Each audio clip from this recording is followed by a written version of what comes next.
Merhaba. Son zamanlarda öksürükten, boğaz ağrısından ya da mide sorunlarından şikayetçi misiniz? Belki de çözüm bu mucize bitkide gizli. 60 çiçeğine geçmeden önce bizi beğenmeyi ve takip etmeyi unutmayın. Sağlık sizinle olsun.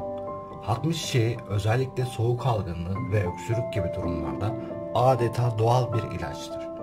İçeriğindeki müsilaj maddesi sayesinde boğazınızı yumuşatarak tahrişi giderir ve öksürüğü hafifletir. Ama bu kadarıyla kalmıyor. Mideyi rahatlatır, reflüye iyi gelir ve cilt tahrişlerini bile yatıştırır. Peki hatmış çiçeğini nasıl kullanabilirsiniz? Bir tutam hatmış çiçeğini sıcak suyla demleyerek çay olarak tüketebilirsiniz. Boğaz ağrınız varsa bu çayı gargara yaparak da kullanabilirsiniz. Hem etkili hem tamamen doğal. Şifa sizinle olsun.